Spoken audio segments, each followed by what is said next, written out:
Hello friends, आज की video की टॉपिक है ओकीकू डॉल।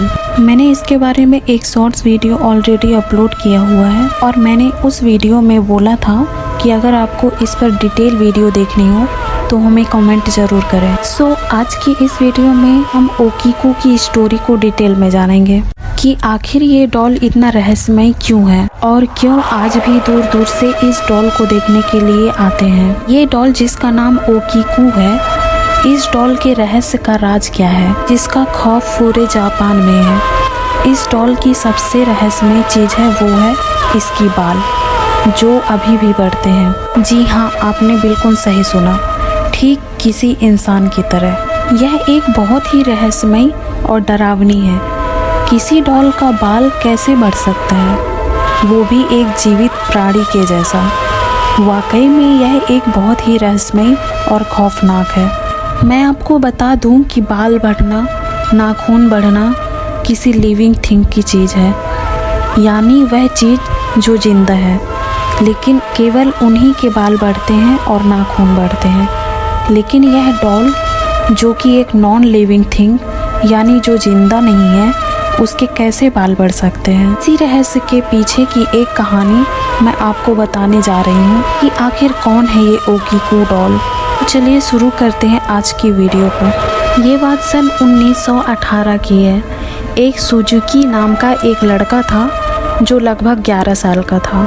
एक दिन वो एक मेले में गया और मेले में जाकर उसने एक डॉल देखी। वह डॉल देखते ही उसने खरीद ली। उसने अपनी छोटी बहन जो कि करीब 2 साल की थी उसे जाकर दे दी और उस डॉल का नाम ओकीकू रख दिया।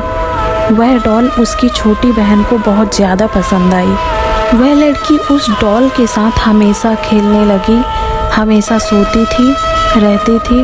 उस डॉल के साथ उसका बहुत कुछ ज़्यादा लगाव हो गया था। 1 साल बाद जब वह लड़की करीब 3 साल की हुई तो उसे एक बीमारी लग गई। उसे जोरों से बुखार आने लगा। इसी कारण अचानक से उसकी मृत्यु हो गई। जापान की प्रथा के अनुसार जब कोई मरता है तो उससे जुड़ी हुई चीज़ उसके साथ दफना दी जाती है और इसी के कारण इस डॉल को भी उसके साथ दफना दिया जाना चाहिए था, लेकिन ऐसा नहीं हुआ। कारण कुछ भी हो, उस डॉल को उसी के कमरे में रख दिया गया। 1 साल बाद जब उस लड़की की माँ ने उसके कमरे को खोला और उसकी डॉल को उसके मेज पर जब पड़ी हुई देखी, उस डॉल को देखते ही वह हैरान रह गई, क्योंकि जब वह डॉल खरीद के आई थी उसके बाल उसके केवल कंधों तक थे और वह बड़े होके उसके कमर तक आ चुके थे। यह देखकर वह बहुत ज़्यादा हैरान हुई। उसने अपने पति को भी बुलाया और अपने बेटे को भी बुलाया। वही पूरी बात बताई। उनके परिवार ने यह मान लिया था कि इस डॉल के अंदर उनकी बेटी की आत्मा आ चुकी है। इसी को देखते हुए उन लोगों ने उस डॉल की किसी इंसान की तरह पालन पोषण शुरू कर दिया।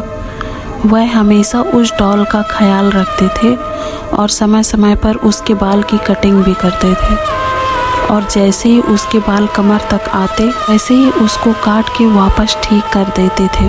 कुछ सालों बाद उन्होंने अपना घर चेंज कर दिया, लेकिन वह इस बार इस डॉल को अपने साथ लेकर नहीं गए, बल्कि उन्होंने एक मंदिर में सौंप दिया।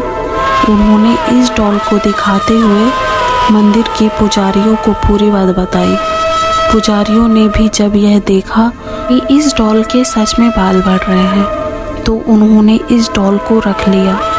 आज भी यह डॉल इवामिजावा नाम के मंदिर में पाई जाती है, जहां इसे देखने के लिए दूर दूर तक लोग आते थे और आज भी पुजारी इसके बाल काट के उसे वापस ठीक कर देते थे। तो फ्रेंड्स, ओकीकू डॉल की स्टोरी कैसी लगी हमें कमेंट करके ज़रूर बताएं और ऐसे ही हॉरर वीडियोस देखने के लिए हमारे चैनल को सब्सक्राइब एंड शेयर ज़रूर करें।